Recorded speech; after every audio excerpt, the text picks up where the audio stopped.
우리 다 함께 기도 드리심으로 5월 3일 주일 예배를 하나님 앞에 드리시겠습니다. 함께 기도하겠습니다. 선한 목자 되신 주 하나님, 푸른 잎이 뒤덮이는 싱그러운 5월을 저희에게 선물로 주시니 감사합니다.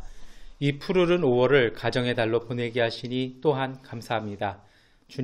주님께서 지으신 다양하고 아름다운 세상처럼 오늘 세상의 변화에 따라 가정도 다양하게 되었습니다.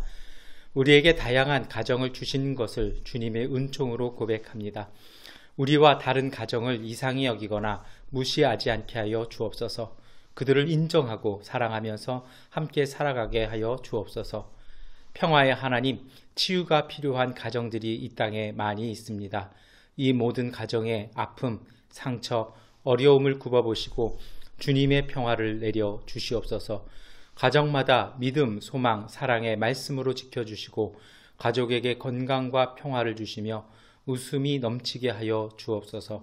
예수님의 이름으로 기도드립니다. 아멘. 나는 전능하신 아버지 하나님 천지의 창조주를 믿습니다. 나는 그의 유일하신 아들 우리 주 예수 그리스도를 믿습니다. 그는 성령으로 잉태되어 동정녀 마리아에게서 나시고 본디오 빌라도에게 고난을 받아 십자가에 못 박혀 죽으시고 장사된 지 사흘 만에 죽은 자 가운데서 다시 살아나셨으며 하늘에 오르시어 전능하신 아버지 하나님 우편에 앉아 계시다가 거기로부터 살아있는 자와 죽은 자를 심판하러 오십니다. 나는 성령을 믿으며 거룩한 공교회와 성도의 교제와 죄를 용서받는 것과 몸의 부활과 영생을 믿습니다. 아멘. 주님의 성령 지금 이곳에 임하소서.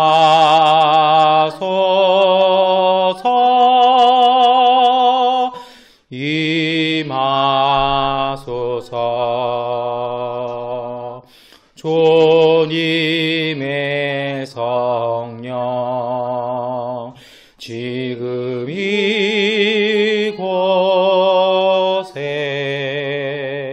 임하소서.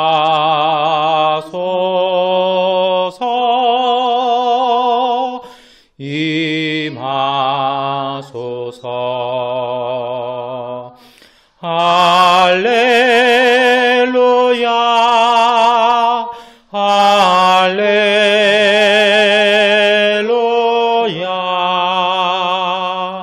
할렐루야,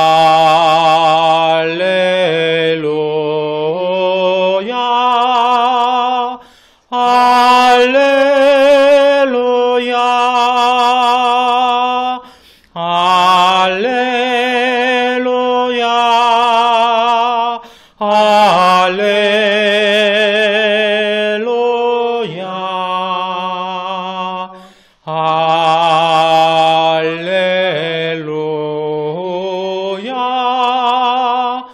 할렐루야, 할렐루야.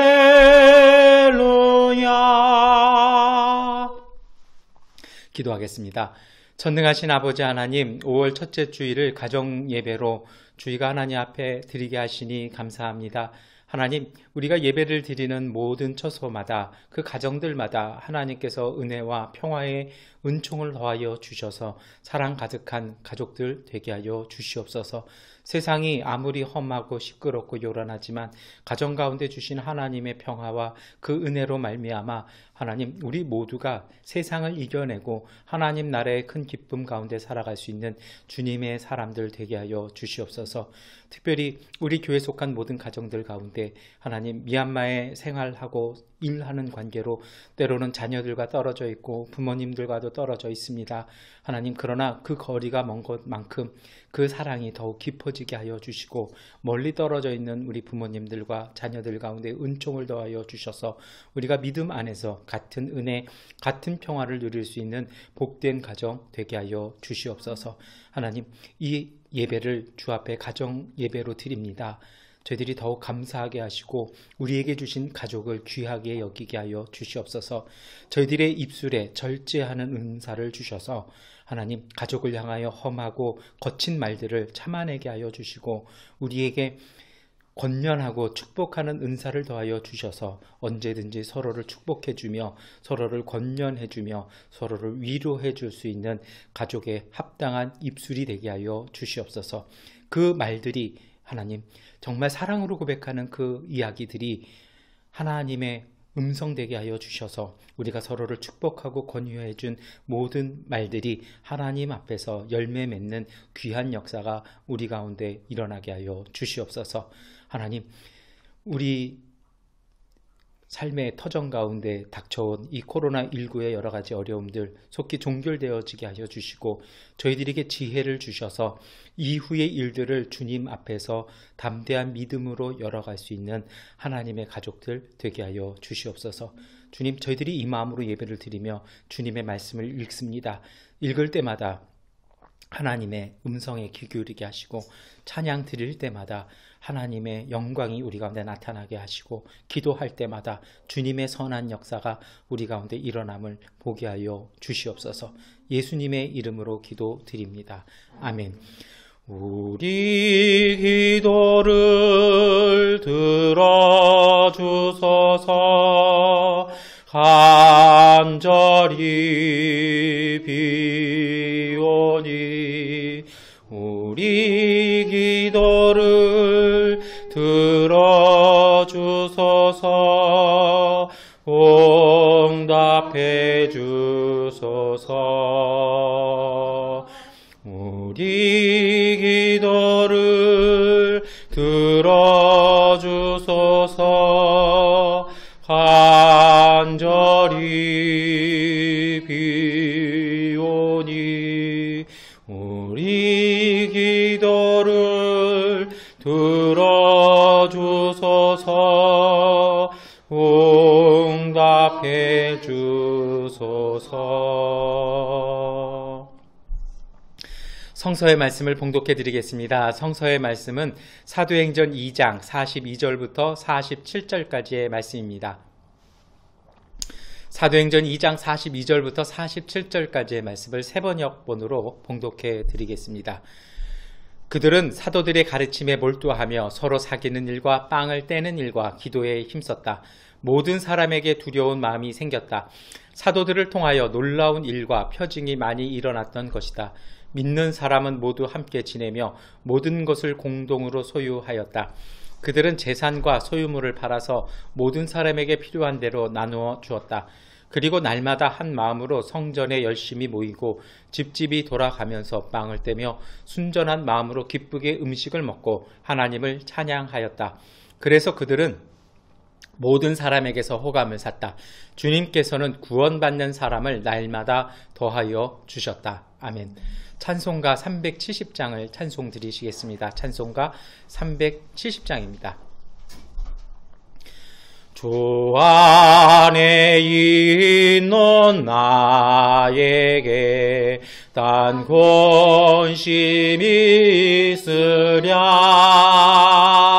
십자가 밑에 나아가 내 짐을 풀었네. 주님을 찬송하면서 할렐루야 할렐루야. 내 앞길 멀고 험해도 나 주님만 따라가리. 그 두려움이 변하여 내 기도 되었고 전날의 한숨 변하여 내 노래 되었네. 주님을 찬송하면서 할렐루야 할렐루야. 내 앞길 멀고 험해도 나 주님만 따라가리. 내 내 조는 자비하셔서 늘 함께 계시고 내 궁핍함을 아시고 채워주시네. 주님을 찬송하면서 할렐루야 할렐루야. 내 앞길 멀고 험해도 나 주님만 따라가리. 내 주와 맺은 언약은 영불변하시니 그 나라 가기까지는 늘 보호하시네. 주님을 찬송하면서 할렐루야 할렐루야. 내 앞길 멀고 험해도 나 주님만 따라가리. 네, 우리 복음서의 말씀을 봉독해드리겠습니다. 복음서의 말씀은 요한복음서 10장 1절부터 10절까지의 말씀입니다. 요한복음서 10장 1절부터 10절까지의 말씀을 세 번역본으로 봉독해드리겠습니다. 내가 진정으로 너희에게 말한다. 양 우리에 들어갈 때에 문으로 들어가지 아니하고 다른 데로 넘어 들어가는 사람은 도둑이요 강도이다. 그러나 문으로 들어가는 사람은 양들의 목자이다. 문지기는 목자에게 문을 열어주고 양들은 그의 목소리를 알아듣는다. 그리고 목자는 자기 양들의 이름을 하나하나 불러서 이끌고 나간다. 자기 양들을 다 불러낸 다음에 그는 앞서서 가고 양들은 그를 따라간다. 양들이 목자의 목소리를 알고 있기 때문이다. 양들은 결코 낯선 사람을 따라가지 않을 것이고 그에게서 달아날 것이다. 그것은 양들이 낯선 사람의 목소리를 알지 못하기 때문이다. 예수께서 그들에게 이러한 비유를 말씀하셨으나 그들은 그가 무슨 뜻으로 그렇게 말씀하시는지를 깨닫지 못하였다. 예수께서 다시 말씀하셨다. 내가 진정으로 너희에게 말한다. 나는 양이 드나드는 문이다. 나보다 먼저 온 사람은 다 도둑이고 강도이다. 그래서 양들이 그들의 말을 듣지 않았다. 나는 그 문이다. 누구든지 나를 통하여 들어오면 구원을 얻고 드나들면서 꼴을 얻을 것이다. 도둑은 다만 훔치고 죽이고 파괴하려고 오는 것뿐이다.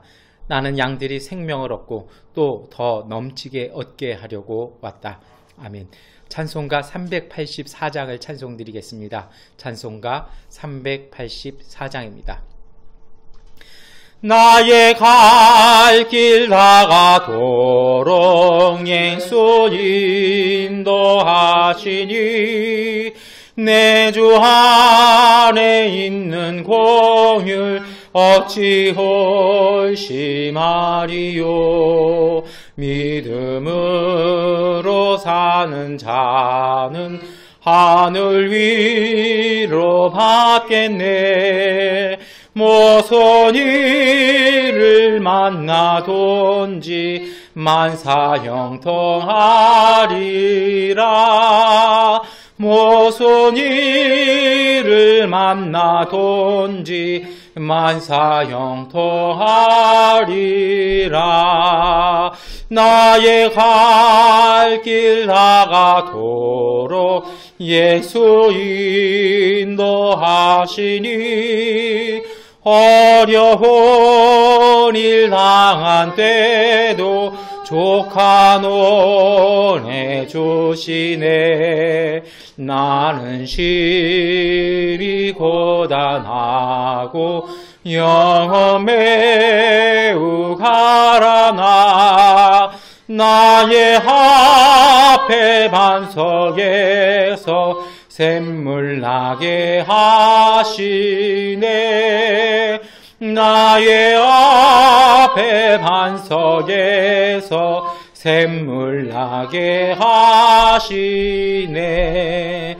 나의 갈 길 다가도록 예수 인도하시니 그의 사랑 어찌 곤지 말로 할 수 없도다. 성령 감화 받은 영혼 날아갈 때에 영영 보를 나의 찬송 예수 인도하셨네. 영영 보를 나의 찬송 예수 인도하셨네. 아멘. 서신서의 말씀을 우리 같은 목소리로 봉독하겠습니다.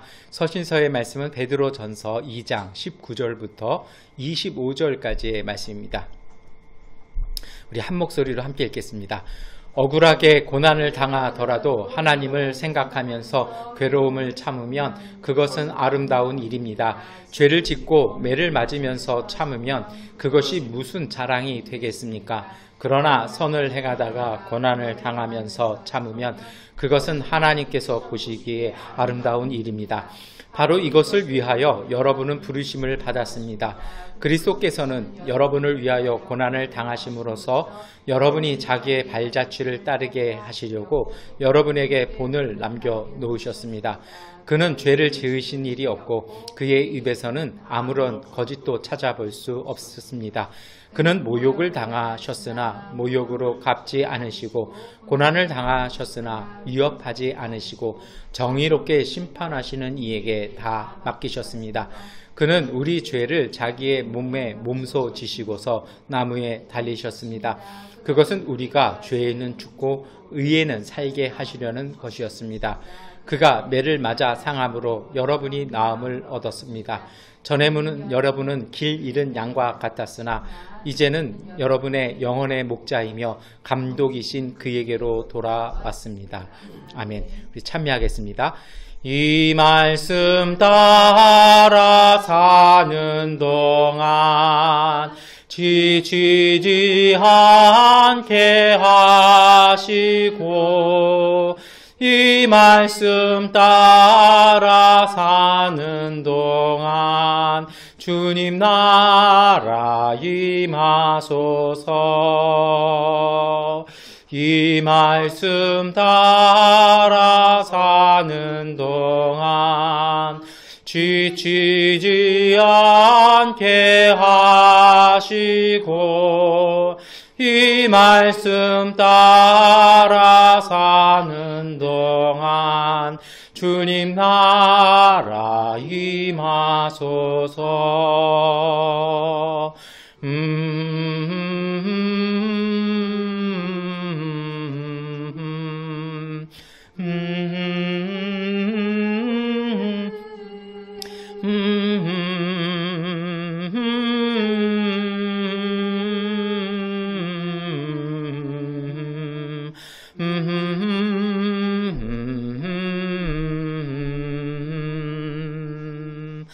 아멘. 우리 양 옆에 계신 우리 가족들과 함께 인사하시겠습니다. 우리 사랑합니다. 축복합니다. 인사하시겠습니다. 사랑합니다. 축복합니다. 아멘. 예, 우리 다시 한번 인사하실 때요. 하나님께서 우리에게 큰 은혜 주십니다. 인사하시겠습니다. 네, 하나님께서 우리에게 큰 은혜 주십니다. 아멘. 우리 한 번 더 인사하실 때요. 양곤이 세계에서 제일 좋은 곳입니다. 인사하겠습니다. 양곤이 세계에서 제일 좋은 곳입니다. 아멘. 예, 주님의 평화를 전합니다. 우리 지난주에서 우리 양곤에서 가정과 또 우리 기업 그리고 교회를 지키고 계시는 분들에게 응원과 사랑을 함께 보냅니다. 그리고 한국에 계신 분들 이제 자가격리도 많이 끝나셨는데요. 한국 체류의 은혜를 주시고 우리가 다시 속히 미얀마로 돌아갈 수 있는 길이 열릴 수 있도록 우리 함께 기도하고 응원했으면 좋겠습니다.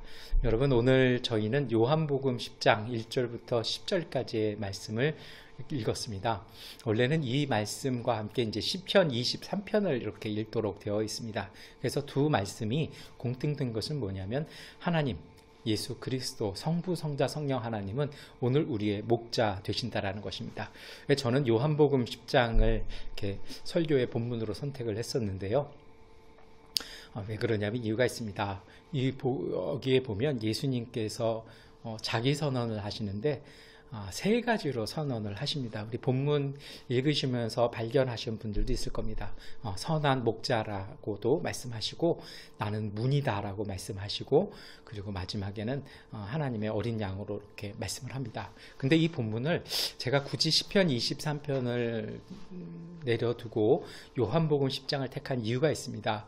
지금까지 우리는 시편 23편과 요한복음 10장을 대부분 전통적인 해석은요, 거짓 목자와 비교되는 선한 목자, 그래서 사꾼과 되기도 되는 우리의 신실하신 주님에 대한, 그리고 교회나 우리 목회자들에 대한 이야기들, 그렇게 많이 들어왔습니다. 그래서 전통적으로는요, 유대교와 대조된 목자의 모습으로 이렇게 하는 걸로 많이 해석을 해왔습니다. 아마 한국교회도 이 전통에 입각해서 선한 목자를 이제 종교적으로, 성서학적으로만 이렇게 교회의 테두리 안에서만 해석해왔던 것이 전통이었습니다. 그런데 성서학에서 최근에는 이러한 전통이 좀 탈피되기 시작했습니다.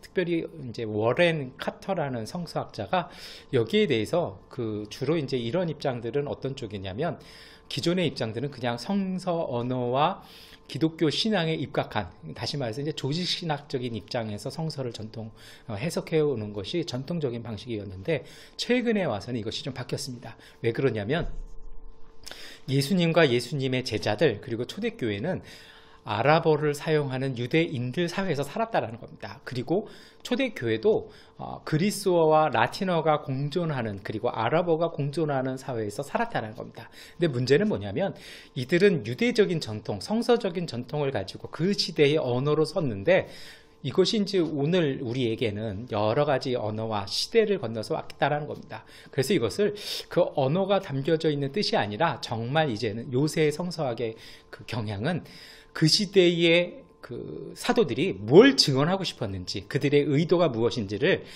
예수님과 그 사도들이 살았던 시대의 언어로 다시 재해석하는 것이 최근에 이제 경향이 됩니다. 아직 한국교회에서는 좀 낯선 경향이기도 합니다만 우리가 이제 이쪽으로 좀 가야 될 것 같아요. 그렇게 본다라면 이 워렌 카터라는 성서학자는 최근까지 이뤘던 전통적인 해석을 좀 탈피하기 시작합니다. 그래서 워렌 카터는 어떤 얘기를 하냐면 이 선한 목자라는 그 용어가, 특별히 사도 요한이 이것을 그리스어로 표현을 했는데 이 그리스어의 그 선한 목자라는 표현은 유대적인 표현보다는 오히려 그리스와 로마의 전통을 담고 있다는 겁니다. 그래서 그리스나 로마의 통치자들이 통치자를 선한 목자로 비유했다라는 것입니다. 그리고 이제 자신이 통치하는 백성들을 양들로 표현했다라는 겁니다. 그래서 어떻게 보면 이것이 유대교적인 성향과 그리스 로마의 전통이 만나는 그 교차점이 있기 때문에 사도 요한이 이 표현을 사용했다라는 것입니다. 그런데 그리스 로마 전통에서의 선한 목자, 다시 말해서 탁월한 통치자는 어떤 사람들이냐면 특별히 로마 안에서는요, 제국의 삶을 강화하고 안전을 확보하며 풍요를 갖다 주는 사람이었습니다. 그래서 우리가 주님이라고 이야기하는 쿼바디우스라는 말 자체를 이제 로마 황제들에게 붙였다는 것이죠. 근데 이것은요, 어떤 의미도 있냐면 안전한 경계를 유지하는 지배자라는 겁니다. 그리고 그뿐 아니라 침략이나 경제적 손해로부터 구원하는 전사라는 겁니다. 그것뿐 아니라 공급과 풍요를 책임지는 후원자라는 그 뜻을 담아서 이것을 함축적으로 묶어서 정말 이렇게 선한 목자라는 그 용어로 그리스 로마 사회에서 사용했다는 겁니다. 근데 이것을 사도 요한이 그대로 가지고 와서 그리스 로마의 전통에다가 이스라엘의 신앙적 전통적인 의미를 결합시켰다는 겁니다. 그래서 이것은 어떻게 읽어낼 수 있냐면 메시아를 종교적인 개념으로만 보는 것이 아니라 정치의 영역으로 우리의 삶의 영역까지 확대시켰다는 겁니다. 그래서 이것이 요한복음 10장 9절에 잘 나타나 있습니다. 내가 문이니 누구든지 나로 말미암아 들어가면 구원을 얻고 또는 들어가며 나오며 꼴을 얻으리라. 이것이 이런 의미가 정말 예수 그리스도 안에 있는 사람들에게 구원을 얻고 또한 양식을 얻는다는 표현은 로마의 황제들이 그 칙령에다가 사용했던 관용적인 표현을 차용해 와서 썼다라는 겁니다. 그래서 사도 요한은 왜 이렇게 선한 목자라는 개념을 정치적으로 해석을 했을까요? 그것은 이런 의미입니다.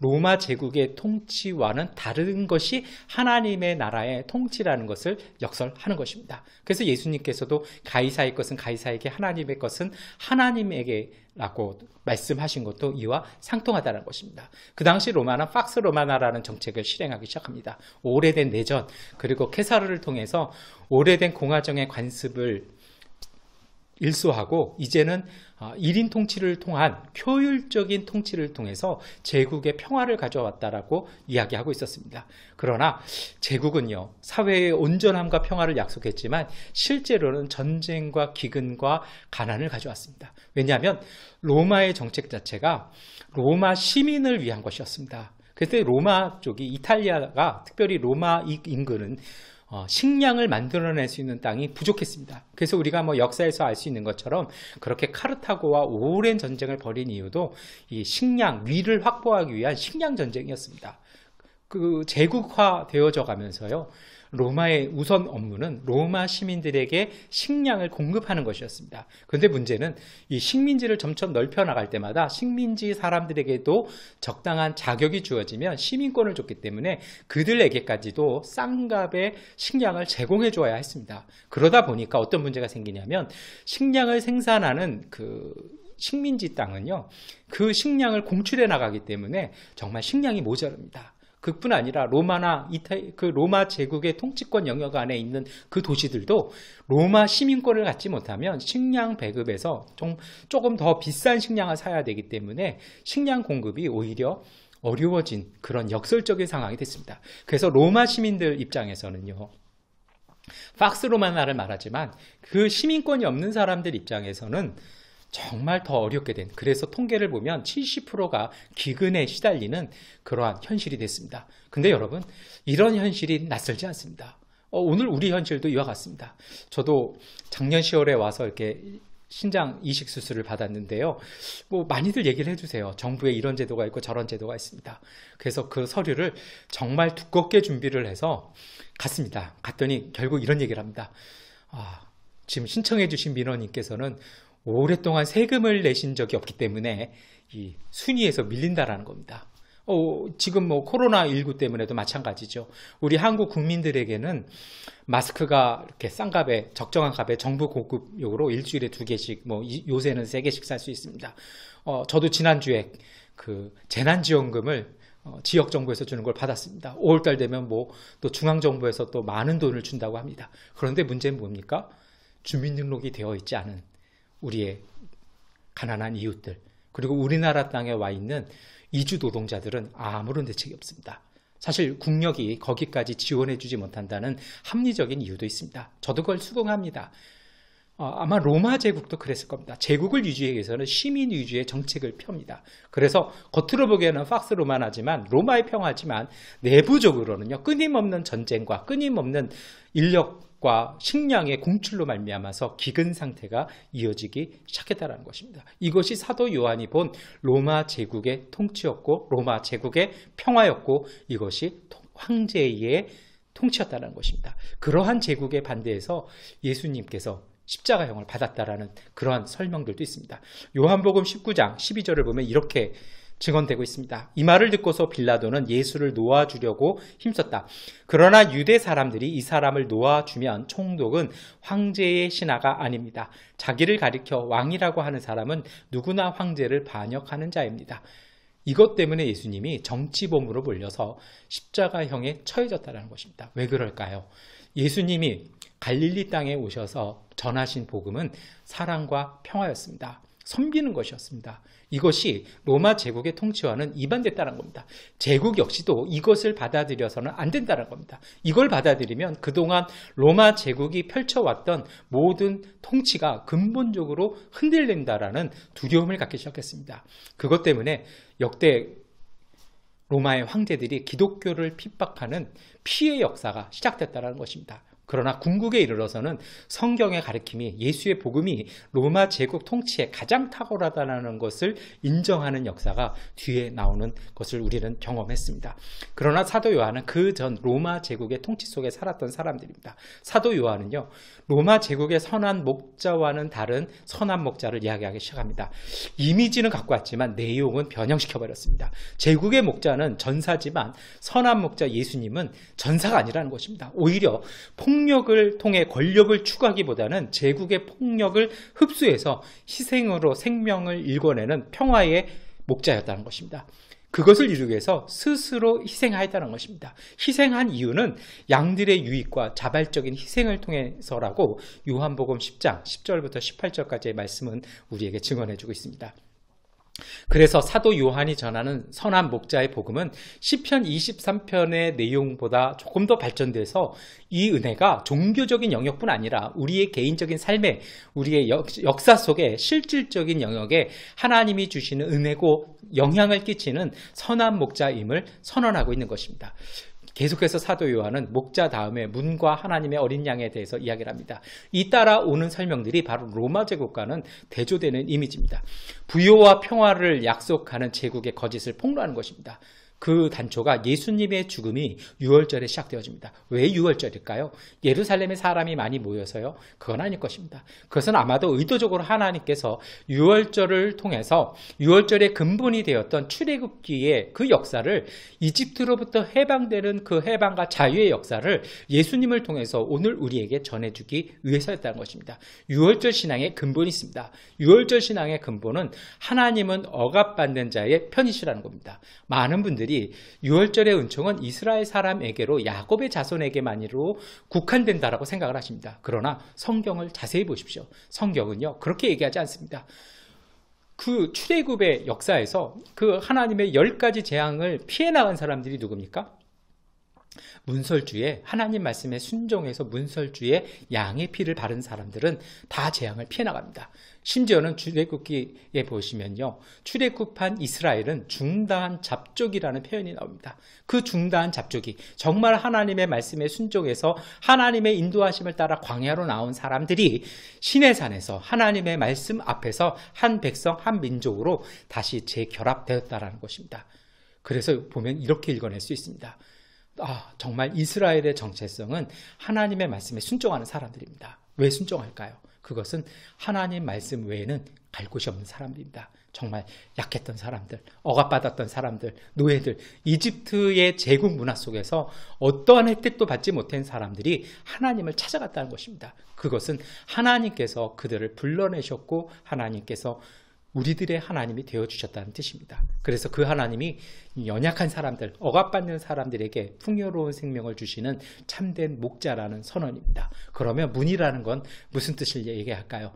이 양들의 문이라는 말은 전통적으로 하나님 나라에 대한 표현이었습니다. 그래서 요한복음 10장을 문을 보시면요, 표현이 왔다 갔다 하는 표현이 있습니다. 온다라는 표현이 있고 들어간다라는 단어가 나옵니다.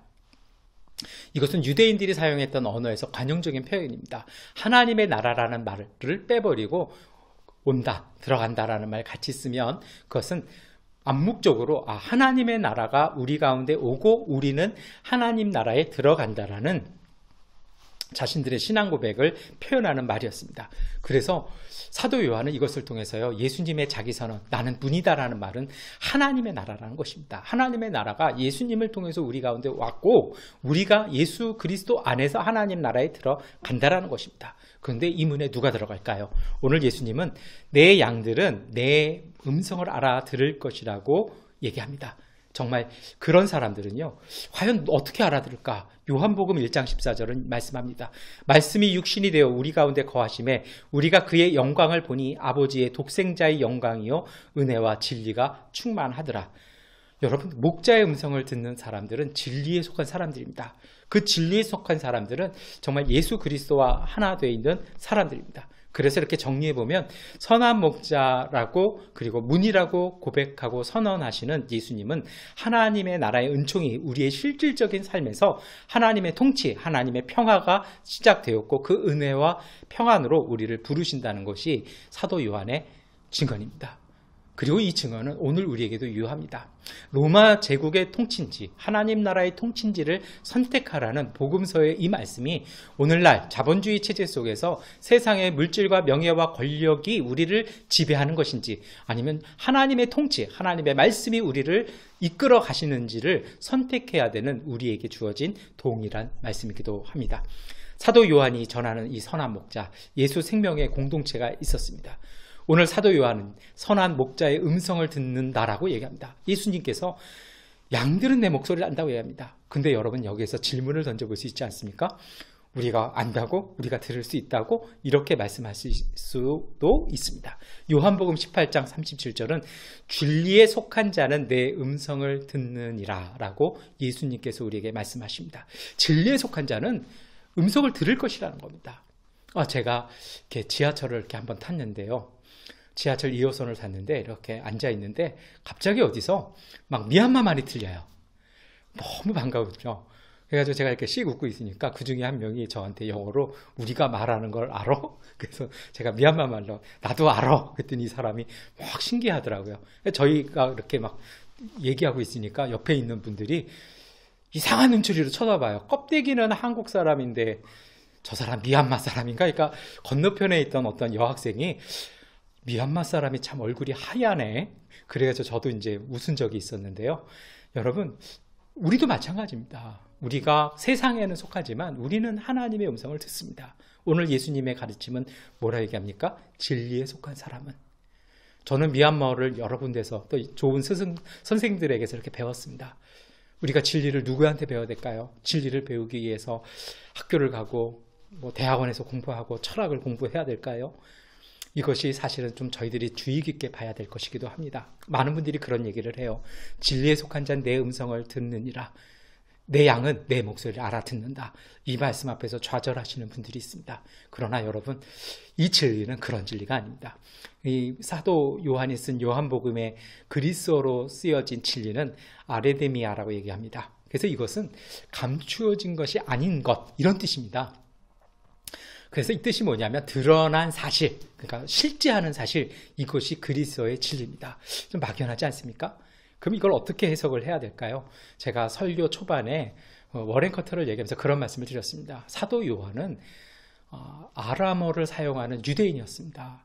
그래서 그 사람이 그리스어를 차용했지만 그가 전하고 싶은 이야기는 실제로는 구약적인 배경을 갖고 있는 유대인들의 언어였다는 것입니다. 그러면 이 그리스어로 기록된 아라데미아라는 이 진리를 그대로 감추어진 것이 아닌 것, 이렇게 해석하면 뭔가 오류가 생깁니다. 그럼 정말 사도 요한은 어떻게 썼을까요? 그는 아마도 구약적인 배경으로 이 자신의 신앙을 그리스어의 단어로 갖다 맞춘 것입니다.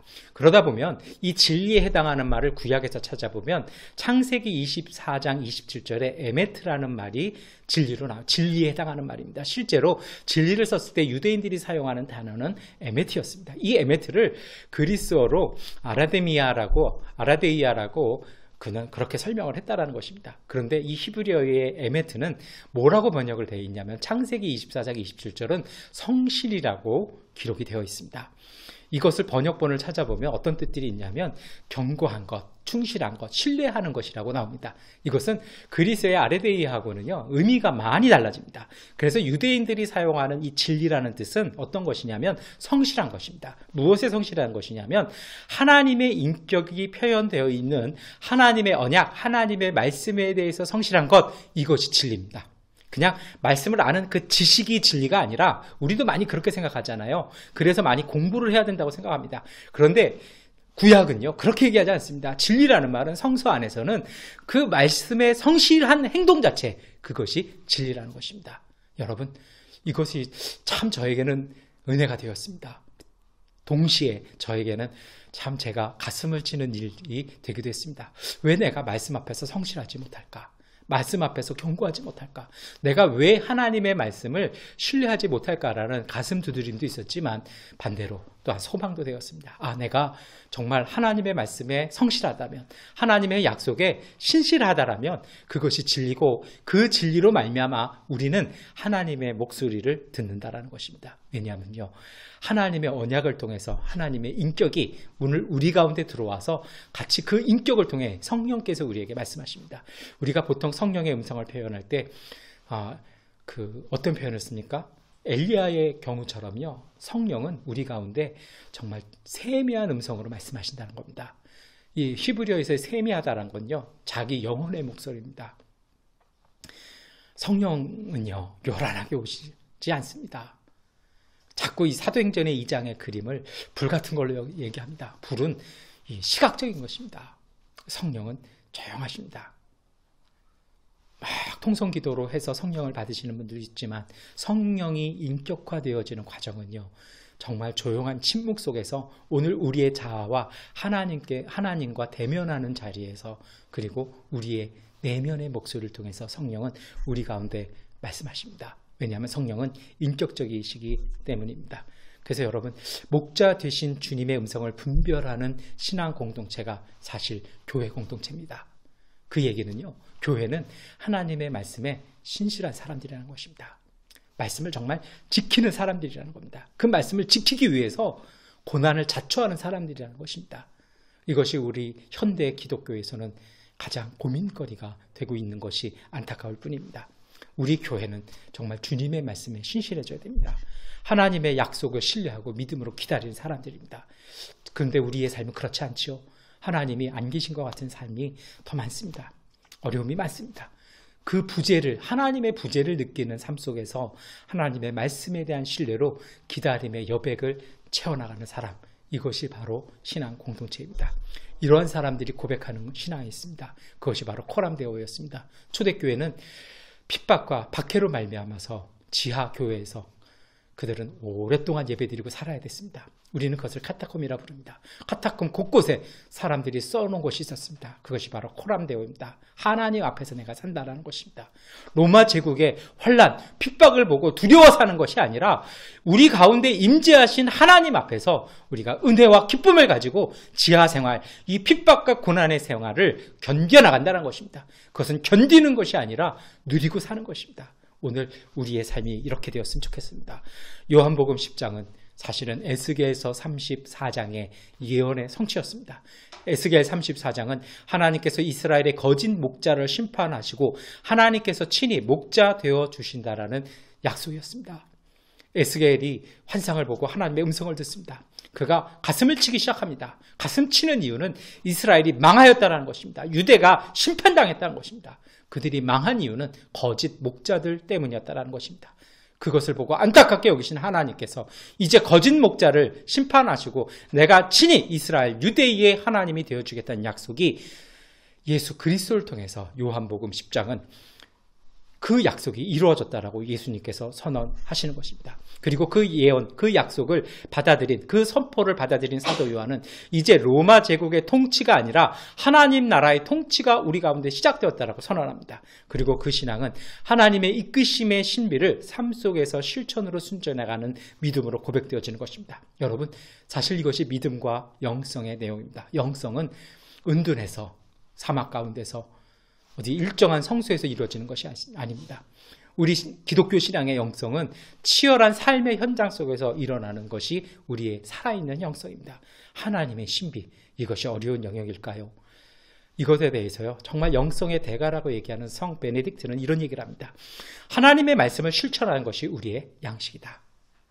이 베네딕트 하면은 정말 베네딕트 수도회를 창시한 영성의 대가였습니다. 근데 이분의 얘기가 뭐냐면 수도원 한쪽에 모여서 기도하고 성경을 읽는 것에서 영성이 생기는 것이 아니라 하나님의 말씀을 삶에서 실천할 때 영성은 자란다는 것입니다. 그 은혜로 우리가 산다라는 것입니다. 여러분, 이것은 굉장한 고백입니다. 사실은요. 하나님의 말씀을 실천하기가 어렵습니다. 그런데 작은 것을 실천하시면 그 실천이 점점점 커지기 시작합니다. 그리고 그 실천을 통해서 우리의 영성 또한, 우리의 믿음 또한 자라난다는 것입니다. 지난 주간에 사실 저희가 기대하면서 영화를 보고 싶은 영화가 곧 개봉된다라는, 그래서 한국에서는 4월 30일 지난 목요일 날 이렇게 개봉이 됐는데요. 고 김수환 추기경의 그 일대기를 다룬 저산 너머라는 영화를 이렇게 개봉을 했습니다. 저도 아직 못 봤는데요. 그 영화 개봉한다는 소식을 듣고 너무 보고 싶어서 이제 그 고 김수환 추기경님의 예전 기록들, 다큐멘터리들을 이렇게 좀 찾아봤습니다. 그거를 이렇게 보면서 제가 느낀 것이 있었습니다. 뭐냐면 그 사실은 그 저산 너머라는 영화가 개봉하는데 저는 처음에 그런 생각을 했습니다. 그 영화 개봉하면 거의 카톨릭 쪽이나 기독교 쪽에서 많이 보지 과연 사람들이 많이 볼까? 그래서 이렇게 봤는데요. 개봉도 안 했는데 예매율 1위입니다. 이걸 뭘 시사하는 걸까요? 한국 사회가 정말 고 김수환 추기경님 같은 분들을 고대하고 있다는 겁니다. 목말라하고 있다는 겁니다. 사회 속에서 그렇게 큰 걸음을 띄워줄 수 있는 신앙의 사람, 사도적인 거룩한 발걸음을 걸어가시는 분들을 목말라하고 있다는 겁니다. 정말 이 시대에 필요한 분이라고 사회가 목말라하고 있기 때문에 많은 분들이 그 영화를 보려고 사전 예매를 하고 있다는 것입니다. 그래서 그 영화 보기 전에 저는 이렇게 여러 가지 자료들을 봤습니다. 그러다 제가 느낀 것이 있습니다. 이 김수환 추기경님이 돌아가시기 전에 인터뷰에서 자기의 인생에 대해서 하신 얘기가 있습니다. 자기는 바보라는 겁니다. 정말 제대로 못했다는 겁니다. 그래서 그 인터뷰하는 내용을 이렇게 제가 보면서 느낀 건 이분은 훌륭하게 성공한 사람이 되기보다는 정말 사람들의 좋은 이웃이 되려고 노력하셨다는 것입니다. 그리고요, 사제 생활을 하고 나서 추기경이 될 때까지 이분의 주된 사업은 나눔과 섬김이었다는 겁니다. 독일 유학을 가서도 신문사 사장을 하면서도 서울에 주교를 하면서도 그리고 추기경이 되면서도 끊임없이 나누고 섬기고 끊임없이 어려운 이웃들을 찾아가서 함께 대화하고 함께 놀고 함께 미사를 드리고 함께 기도해주는 분이었다는 것입니다. 그 영성이 한국 사회의 급변기를 70년대, 80년대, 90년대를 이어오는 정신적인 지주가 되는 이유였다는 것입니다. 이렇게 보면서 그런 생각을 했습니다. 작아 보이고 평범해 보이는 이웃의 일상을 섬겨줄 때 하나님의 위대한 일에 참여하게 된다는 것입니다. 빈민촌에서 철거 장소에서 소외된 이주 노동자들 속에서 격리되어 있는 성소수자들 찾아가면서요. 그분의 일상은 정말 소박했습니다. 근데 그 소박한 나눔, 그냥 한 끼 식사를 같이 해주고 윷놀이 한번 같이 하고 그리고 함께 기도하고 함께 울고 함께 웃는 그 삶을 통해서 하나님이 한국 사회에 하나님의 은총과 평화에 대한 메시지를 주기 시작한 겁니다. 자기 자리를 지키는 것입니다. 그분에 대한 일대기 중에 가장 드라마틱한 장면이 있지 않습니까? 시위대가 명동 성당에 들어가서 명동 시위가, 역사적인 시위가 시작되었습니다. 군부가 경찰을 성당 안으로 넣어서 이제 이것을 해산시키겠다, 본보기로 다 없애겠다. 그렇게 했을 때요, 이 신부 추기경님이 반대를 합니다. 마지막에는요, 작전 예정일 하루 전날 밤에 이제 정보기관에서 찾아와서 협박을 하기 시작합니다. 그때 한 이분의 유명한 이야기 있지 않습니까? 나를 밟고 넘어가라. 나를 밟고 넘어가면 내 뒤에 신부들이 있고, 신부를 밟고 넘어가면 수녀가 있고, 수녀를 밟고 넘어가면 수도사들이 있고, 수도사들을 밟고 나가면 우리들의 교우들이 있을 것이다. 다 밟고 지나가 봐라. 그래서 국가 권력이 작전을 취소합니다. 그리고 시위자들을 이제 무사하게 집으로 돌아 보내는 사건이 시작합니다. 사실 여기에서 민주운동 하시던 분들이 희망을 얻습니다. 이것이 사실은 6월 항쟁의 모티브가 되기도 합니다. 거기에서 용기를 얻고 6월 항쟁의 모든 민주항쟁 하던 사람들, 시민들이 참여하기 시작하는 그 단초를 제공하는 사건을 만듭니다. 근데 그 사건의 초점 어디입니까? 김수환 추기경님의 높은 신앙과 유창한 설교와 화려하게 기도하는 그 기도였을까요? 아닙니다. 그것은 성당 안으로는 공권력이 들어올 수 없다라는, 어떠한 사람도 성당에 하나님의 성소에 도움을 요청한 사람들을 국가 권력 앞에서 우리는 순순히 내어주지 않고 그들을 지키고 보호하겠다라는 신부로서의 자기 자리를 지키는 것, 이것이 그분의 위대함이었다는 생각이 저는 들었습니다. 여러분, 오늘 우리도 마찬가지입니다. 우리의 삶의 자리에서 주님의 말씀을 지키는 것입니다. 우리의 본분을 지키는 것입니다. 가장으로서, 때로는 대표로서, 때로는 그 직분에 합당한 자리를 우리가 지키는 것입니다. 그 지킴에서 사실은 하나님의 사역이 시작되어집니다. 그 지킴은 관심에서 시작됩니다. 관심이 그 참여를 통한 섬김을 통해서 우리의 믿음이 자라나는 그 신앙의 걸음을 걸어가시길 축원합니다. 여러분, 우리가 예수님 말씀을 실천할 때 예수님께서 우리와 함께 하십니다. 자신은 거기에 힘이 있는 것입니다. 거기에 능력이 있는 것입니다. 우리가 두렵고 떨립니다. 왜냐하면 우리에게는 능력도 없고 우리는 약하기 때문입니다. 그런데 기억하십시오. 우리가 말씀을 실천할 때 예수님께서 함께 하십니다. 보혜사 성령께서 함께 하십니다. 하나님께서 그 길을 열어주십니다. 제가 이것을 이번 주간에 좀 체험을 했습니다. 우리가 섬기는 지역에 의심 환자들이 많이 들어왔습니다. 이제는 마스크를 정기적으로 공급해 줘야 되는 그 일을 시작할 단계가 된 것입니다. 이것을 우리 교회에서 그 일 맡고 계시는 우리 이태곤 집사님과 좀 논의를 해봤습니다. 저 개인적으로도 이렇게 계산을 해보니까 예산이 어마어마하게 들어갑니다. 과연 이 예산을 우리가 다 감당할 수 있을까? 이렇게 해서 사실은 기도보다는 고민이 됐습니다. 그래서 이것 때문에 잠을 못 잤습니다. 잠을 못 자고 그 다음날 일어나서 열심히 이제 설교 준비를 하고 있는데 양곤에서 전화가 왔습니다. 어떤 분이 공장에서 이것을 만들어 주시겠다라고 이렇게 저에게 정말 희망의 메시지를 전해주셨습니다. 제 마음을 뚫는 것이 있었습니다. 이게 내가 고민할 문제가 아니구나. 우리가 선한 마음을 품고 문을 두들기면 하나님께서 길을 놓아가실 것입니다. 물론 그렇게 공장에서 만들어주시는 데는 여러 가지 우리가 거쳐야 될 관문들이 있습니다. 과연 이걸 어떻게 할까? 근데 제가 그때 받은 감동과 응답은 하나님께서 만들어주신다는 것입니다. 여러분, 저는 이것이 시작이라고 생각합니다. 앞으로 미얀마 코로나가 종식될 때까지 우리 교회의 사역은 우리들의 이웃을, 그 가난한 농촌 마을들을 돕는 것입니다. 이것이 우리의 작은 교회로는 어려울 것입니다. 그러나 저는 할 수 있다고 생각합니다. 왜냐하면 하나님께서 우리와 함께 하시고 우리에게 힘 주시기 때문입니다. 우리가 우리의 능력으로 하는 것이 아닙니다. 그것은 예산으로 하는 것이 아니라 하나님의 말씀으로 실천하는 것입니다. 우리가 실천할 때 하나님께서 우리를 이끌어 주시고 길 열어 주실 것입니다. 여러분, 하나님의 말씀에 대한 신실함인 이 진리가 우리 가운데서 하는 일이 있습니다. 우리가 이처럼 주님의 말씀에 신실하게 일하면, 섬기면, 그리고 성실하게 해나갈 때 이 진리는 우리 가운데 세 가지의 열매를 낳습니다. 첫 번째는 자유입니다.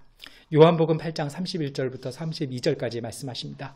너희가 내 말에 거하면 참으로 내 제자가 되고 진리를 알지니 진리가 너희를 자유롭게 하리라. 우리가 주님 말씀 들을 때 세상에 속박이 벗어집니다. 저도 그랬거든요. 지난주 한 시간 동안 양곤에서 그 전화가 올 때까지 저는 이 재정을 어떻게 만들까? 생각보다 제가 예측했던 것보다 더 몇 배의 예산이 됩니다. 이걸 어떻게 할까? 근데 그 전화를 받고 나서요, 제 속에 담대함이 생겼습니다. 물질에 대한 생각이 생겼습니다. 이건 하나님이 하실 일이지 우리가 고민할 것은 아니라는 것입니다. 여러분, 이처럼요, 하나님의 진리 말씀이 우리의 걱정, 우리의 속박 속에서 우리를 자유하게 합니다. 사람이 정말 가난해지는 자리가 있습니다. 그것은 스스로 속박하는 자리입니다. 할 수 있는데, 갈 수 있는데. 제가 한국에 와서 여러 가지 이렇게 공공기관을 두들겨 본 적이 있습니다. 근데 공공기관에서 물어보면요, 잘 설명을 안 해줘요. 이렇게 해서 다른 길이 있는데 그 길을 얘기를 안 해줘요. 그러니까 이렇게 기본적으로 나온 매뉴얼만 딱 보여주고 이것에 합당하지 않으면 안 됩니다.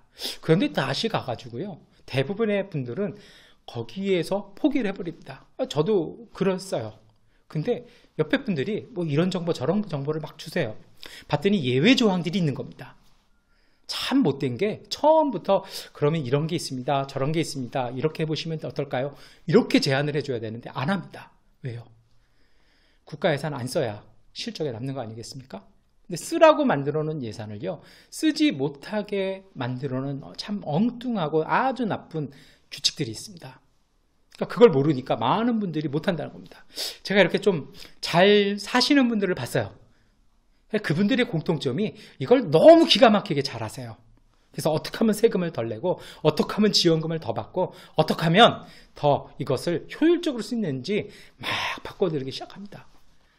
근데요, 가난하니까요, 이렇게 사는 게 힘드니까 그 생각 자체가 굳어져 버렸습니다. 있는데도 못 받아요. 안 찾아요. 여러분, 이것이 정말 가난의 슬픈 사실입니다. 그런데 예수님의 진리는요, 우리 가운데 이것으로부터 벗어나게 합니다. 저는 여러 번 말씀드렸습니다만 어렸을 때 가난하게 살았습니다. 제가 고등학교 때 저희 집에서 제가 품었던 생각이 있었습니다. 저희 방이 되게 작았습니다. 그 방을 보면서요, 방이 작으니까 내가 생각하는 사고의 영역도 작다는 것이었습니다. 그래서 전 그게 너무 슬펐습니다. 그래서 사실 그때부터 교회 가서 공부하고 교회 가서 생활하기 시작했습니다. 교회는 넓잖아요. 그래서 이것저것 다 해보기 시작했습니다. 여러분, 거기서 사실 제 삶이 바뀌었던 것 같아요. 꿈을 꾸기 시작했던 것 같습니다. 그리고 그 꿈이 막연한 것이 아니라 그 꿈은 내가 노력하고 도전하면 되는 것이라는 것을 저는 교회 안에서 배웠던 것 같습니다. 그리고 그것이 지금까지 저를 살게 하는 힘이고, 저는 그래서 교회는 하나의 창입니다. 못 가는 답이 아니라 교회는 창이 되는 것입니다.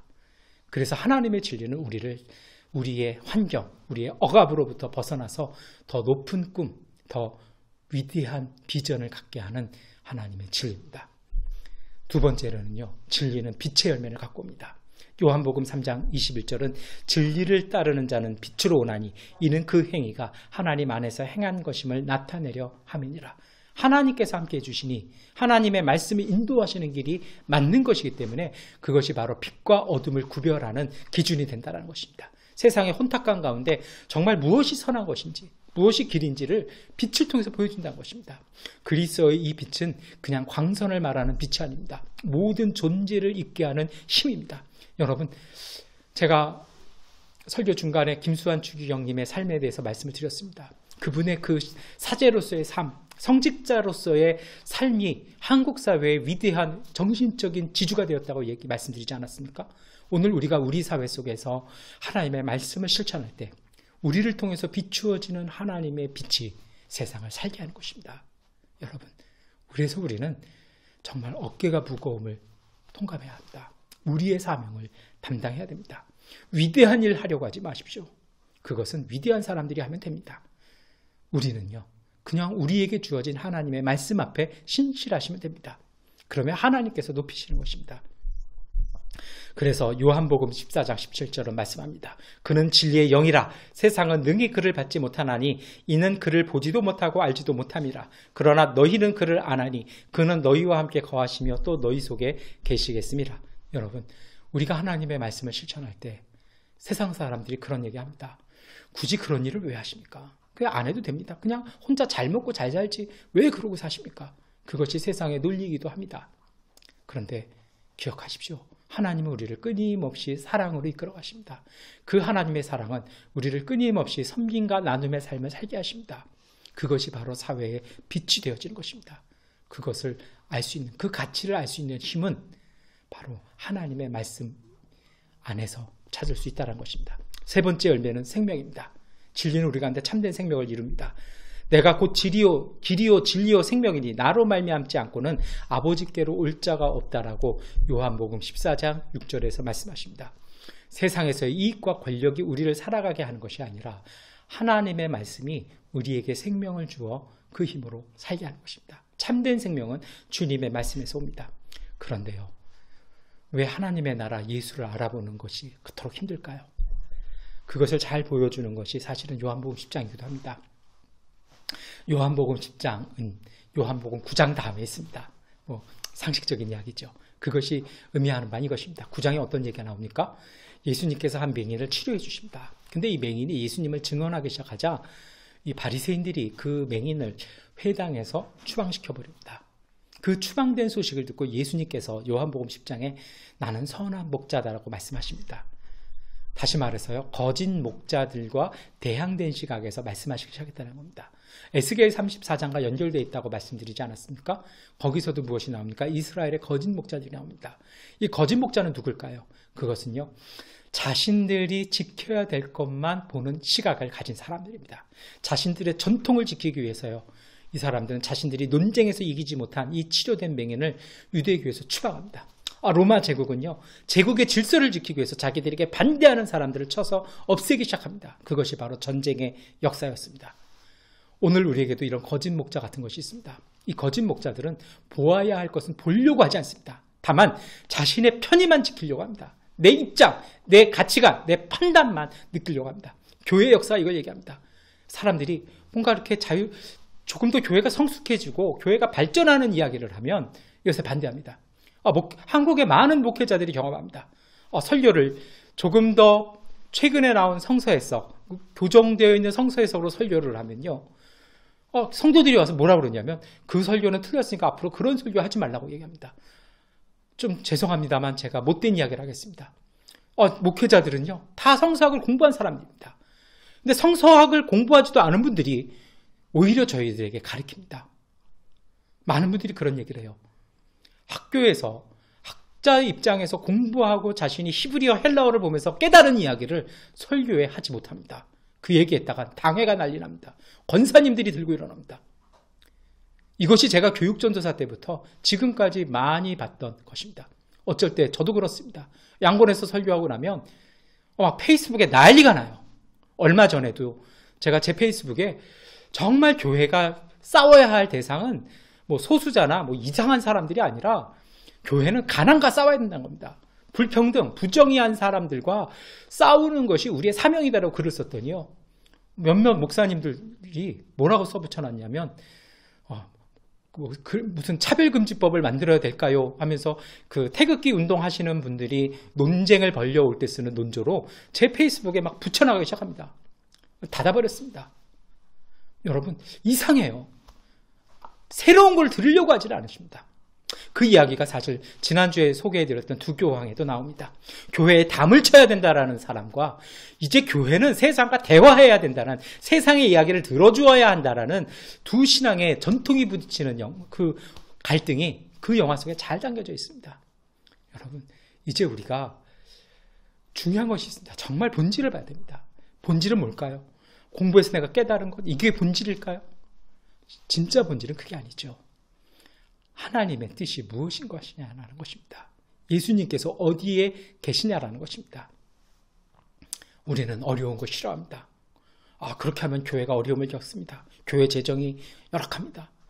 교회 성도들이 힘들어합니다. 성도들이 교회를 떠나갑니다. 저는 이것을 잘 보여주는 교회사의 한 장면이 있다고 생각합니다. 사도 베드로가 핍박과 박해를 피해서 교회를, 로마를 탈출하기 시작합니다. 사람들 생각에는 베드로가 살아남아서 더 일해야 된다라고 생각했던 것입니다. 그래서 교회가 그 역량을 다 발휘해서 베드로를 탈출시킵니다. 그리고 그 탈출은 거의 성공했습니다. 근데 그 아피아가도에서 예수님께서 베드로에게 말씀하십니다. 베드로가 예수님 향해서 입을 열지요. 코바디스 도미네, 주님 어디로 가십니까? 난 내가 버리고 온 교회를 향해 간다. 그리고 그 음성 따라 베드로가 발걸음을 돌립니다. 그 로마 고난과 핍박이 있는 자리로 그는 들어갑니다. 그리고 그는 순교합니다. 여러분, 저는 이것이 신앙의 자세라고, 신앙의 발걸음입니다.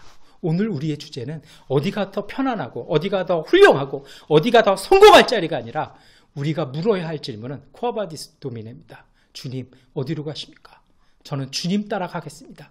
이 고백이 바로 신앙의 자리고 교회가 걸어가야 될 자리라는 것입니다.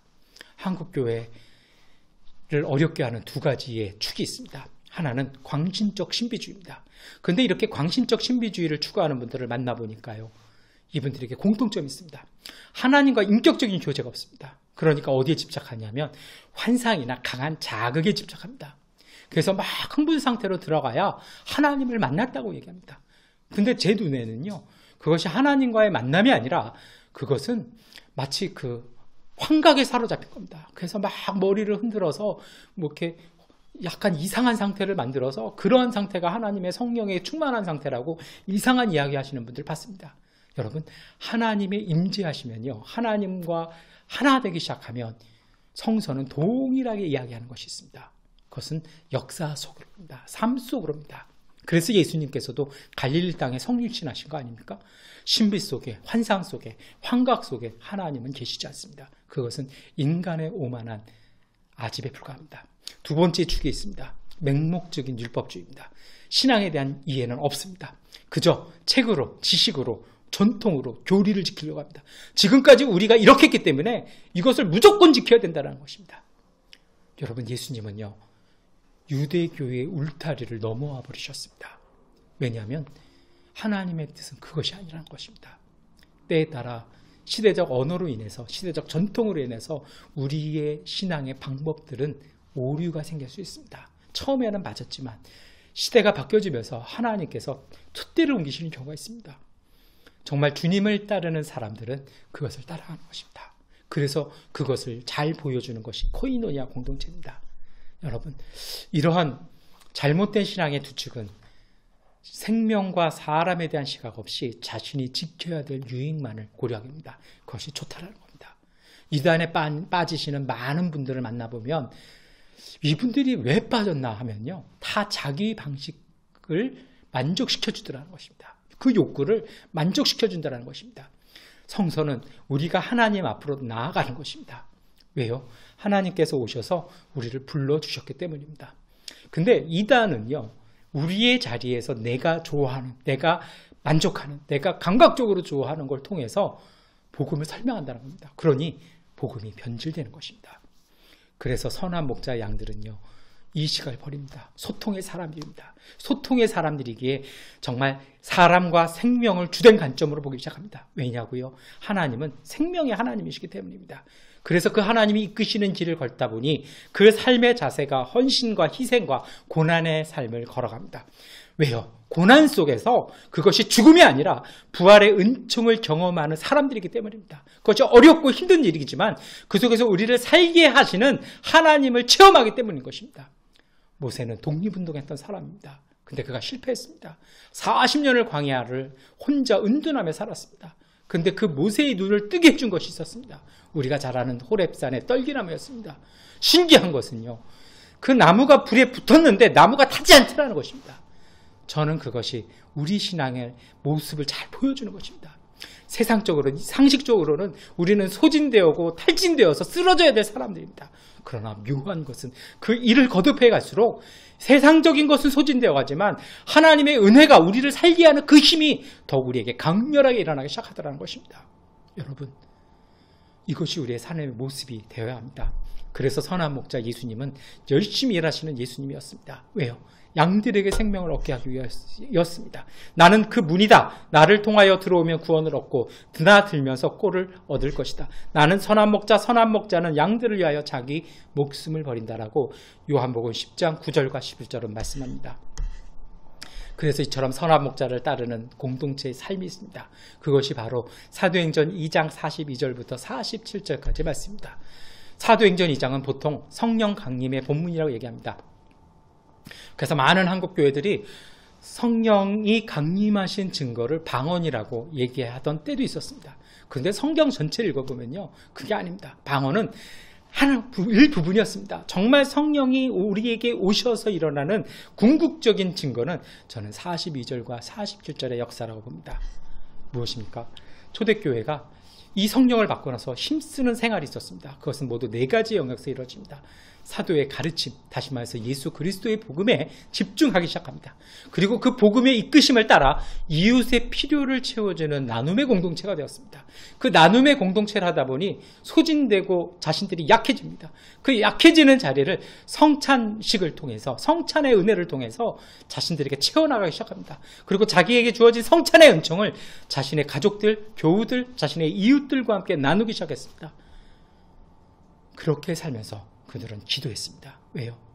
그것은 이 모든 과정은 정말 하나님의 은총으로 주어지는 길이기에 그들은 기도에 힘쓸 수밖에 없었던 것입니다. 저는 이것이 사도행전 2장에 나타나는 성령이 임한 증거고 열매라고 생각을 합니다.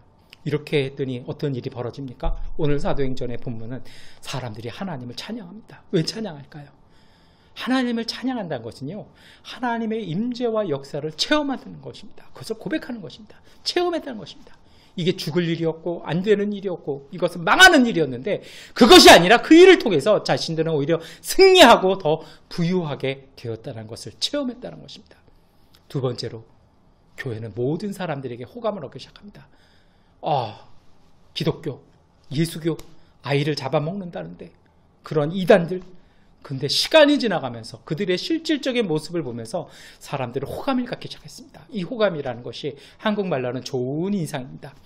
그런데 이 성서 언어에서는 그렇게 얘기하지 않습니다. 그것을 카리스라고 얘기합니다. 보통 우리가 카리스마라고 그러지 않습니까? 카리스는요, 은혜라는 뜻입니다. 모든 사람들에게 은혜를 얻었다. 근데 이것이요, 역방향입니다. 모든 사람들이 은혜를 받아서 좋아하는 마음이 생겼다는 것입니다. 교회가 그 사회 속에서요, 모든 사람들에게 은혜 끼치는 공동체 되었다는 것입니다. 그래서 최종적으로 어떻게 됩니까? 주님께서 구원받는 사람을 날마다 더하여 주셨다.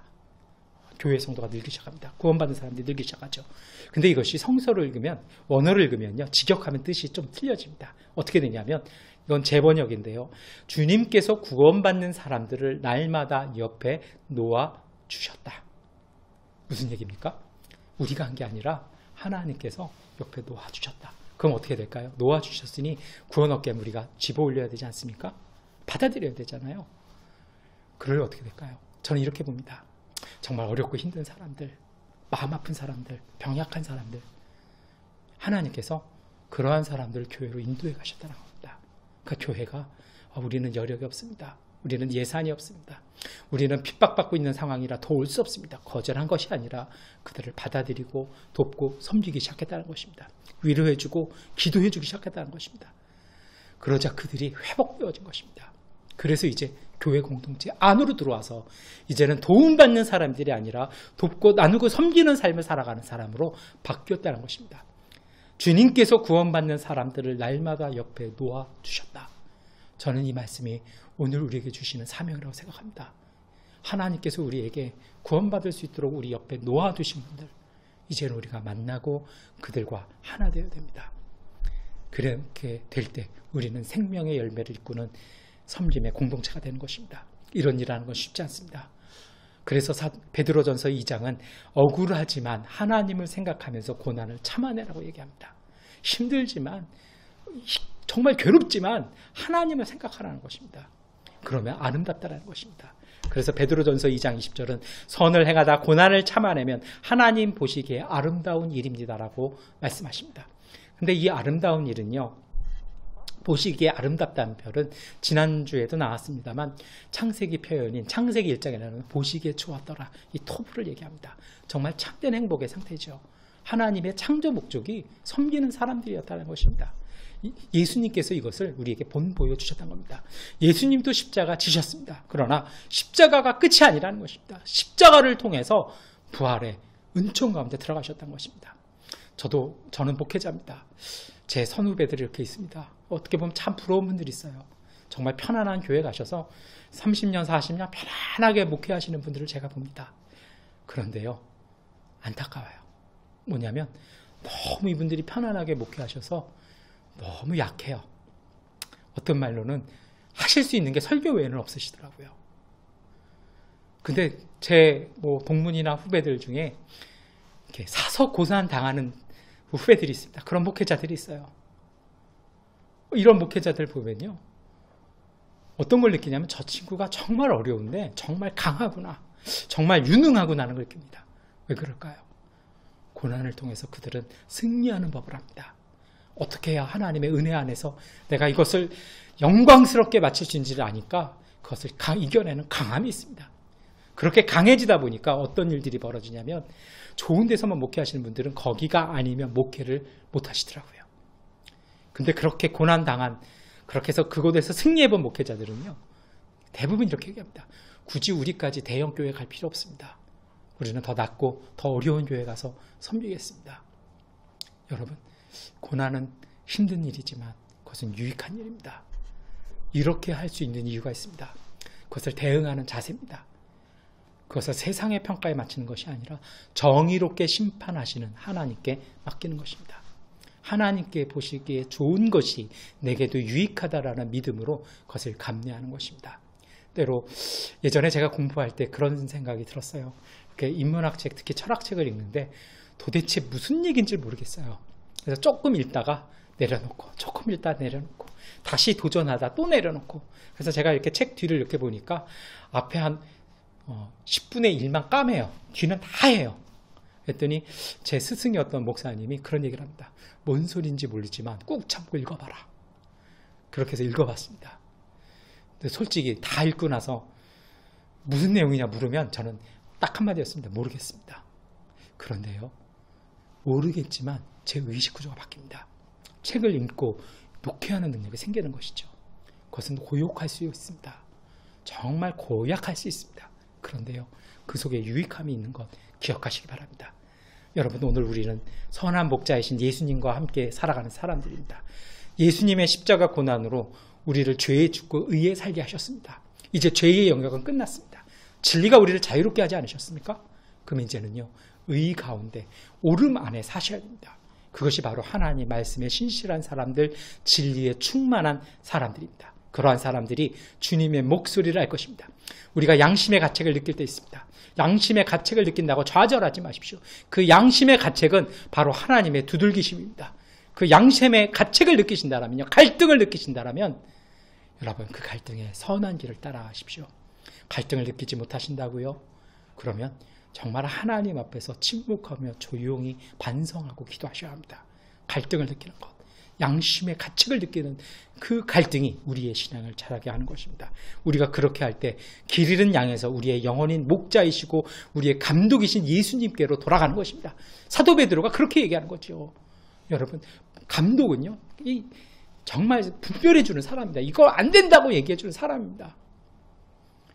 우리의 예수님께서 우리의 양심을 두드리십니다. 그것이 우리 가운데 끊임없이 일어날 때 우리는 바른 교도에 있는 것입니다.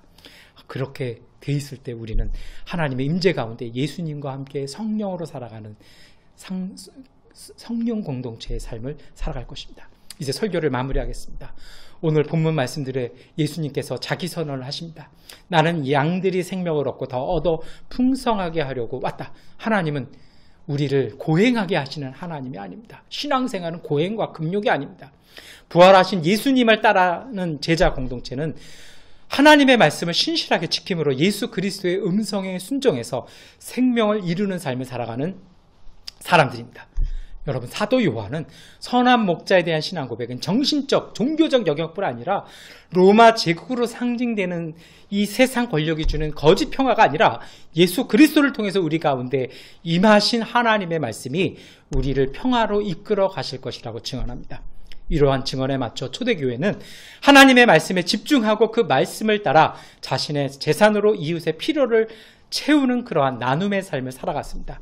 그리고 이러한 나눔의 삶이 주는 연약함을, 그 부족함을 성찬을 통한 예수 그리스도의 은총을 통해서 부요해지고 기도를 통해서 보혜사 성령의 능력으로 세상 속에서 생명을 일궈나가는 구원의 역사를 시작했던 것입니다. 이러한 신앙 때문에 우리도 예수님과 같이 고난과 박해와 어려움에 직면하지만 하나님 안에서 견디는 선한 싸움을 싸우며 나가셔야 합니다. 이 코로나 상황 속에 인색해지지 마십시오. 이 속에서 담쌓지 마시고 끊임없이 소통하시기 바랍니다. 우리가 승리할 수 있는 것은 예수님께서 우리의 본이 되어 주셨기 때문입니다. 우리도 결국 승리함을 믿고 담대해져야 합니다. 왜냐하면 하나님께서 우리에게 축복해 주시기 때문입니다. 선한 목자이신 예수를 따르는 삶은 본을 보여주신 그리스도의 성품과 삶을 우리가 삶 속에서 나눔의 삶으로 살아가는 것입니다. 그렇게 될 때 우리는 양의 문을 지나 하나님 나라에 들어갈 것입니다. 바로 이것이 하나님께서 우리를 창조하신 복된 모습으로 되는 것입니다. 원죄 이전의 창조 모습으로 회복되는 것, 여기에서 우리의 구원이 이루어지는 것입니다. 이제 여러분, 어떻게 사시겠습니까? 한 주간 하나님의 말씀을 실천하십시오. 그리하면 우리의 영이 깨어나서 하나님을 볼 것입니다. 많은 분들이 그럽니다.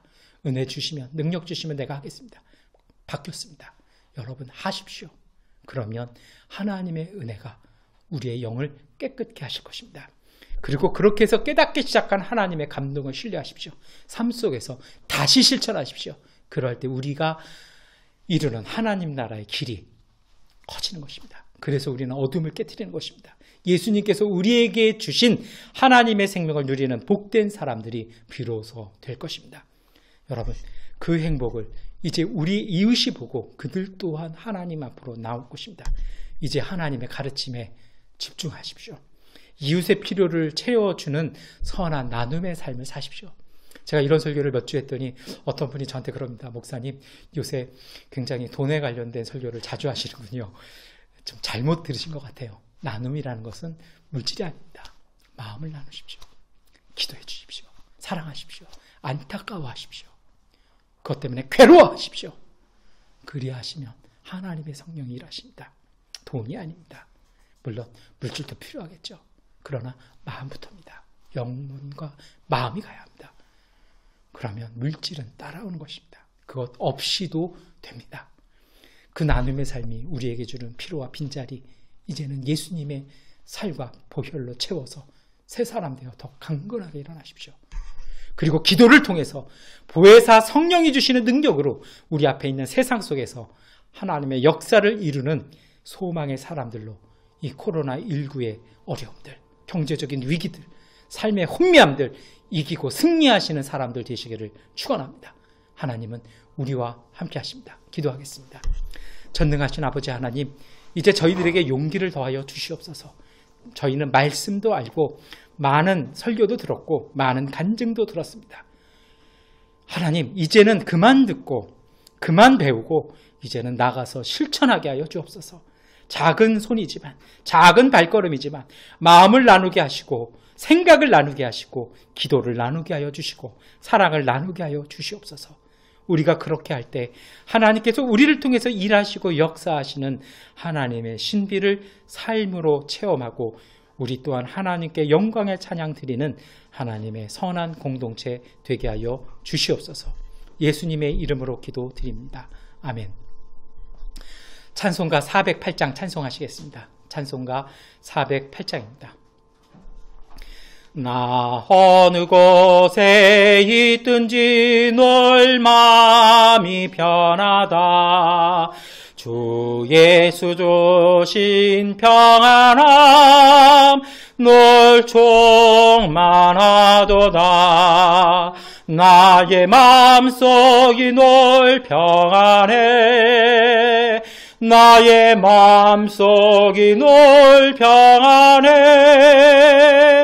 악한 죄 파도가 많으나 마음이 널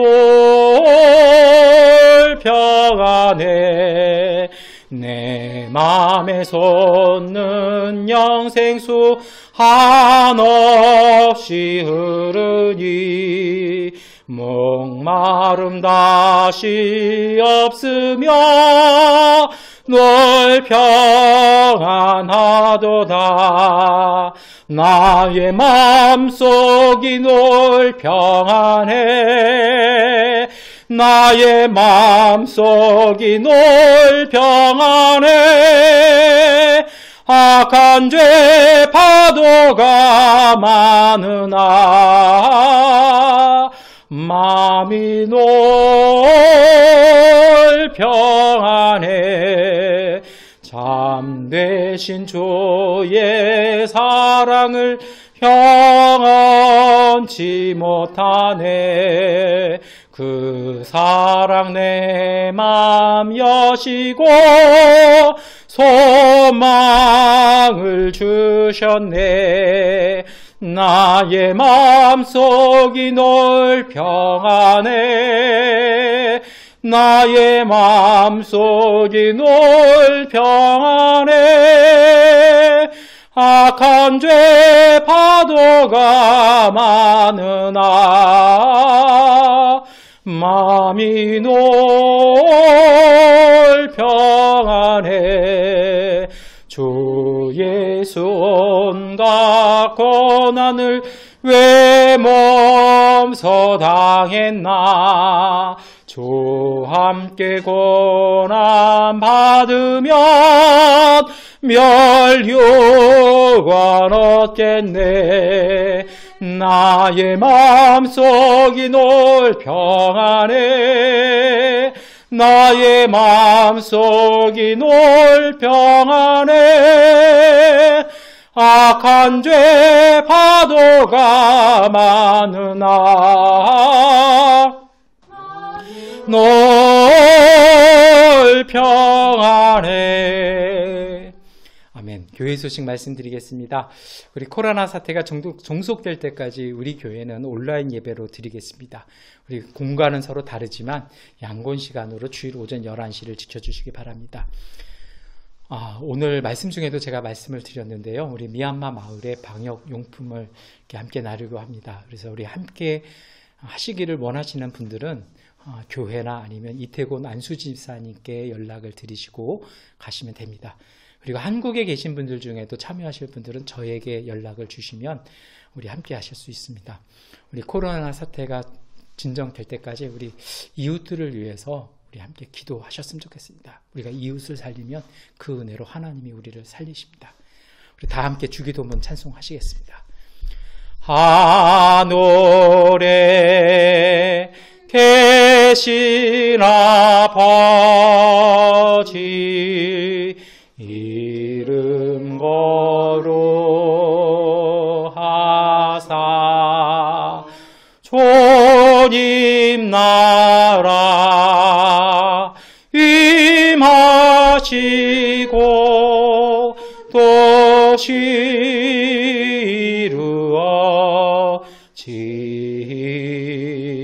이루어지다. 일용할 양식 주시고 우리 돌의 큰 죄 다 용서하옵시고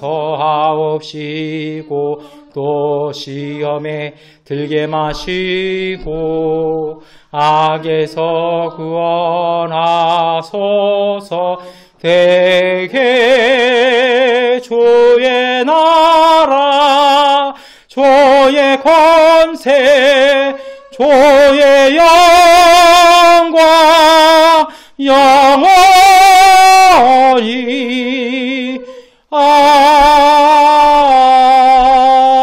아멘.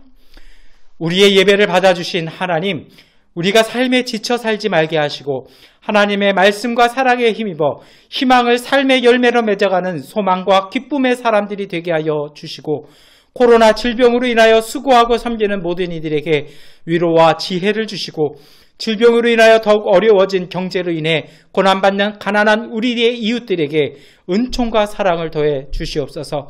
우리의 교회들이 이 모든 어려움 속에서 사랑의 십자가를 지는 참된 예수 그리스도의 몸된 공동체가 되게 하여 주시옵소서. 세상의 허무함을 이기시고 참된 생명의 소망이 되신 우리 주 예수 그리스도의 은혜와 아버지 하나님의 극진하신 사랑하심과 보혜사 성령님의 위로와 인도하심이 주님의 말씀을 믿음으로 삶 가운데 실천함으로 예수 그리스도의 은총과 하나 되기를 바라는 주의 백성들과 척박한 현실 속에서도 참된 희망을 믿음으로 품고 사는 모든 신앙의 가족들 가운데 넘치도록 함께 하시기를 간절히 축원하옵나이다. 아멘. 이것으로 주일 예배를 마치겠습니다. 주님의 평화가 여러분과 함께 우리들의 이웃들과 하나님께서 함께 하십니다. 감사합니다.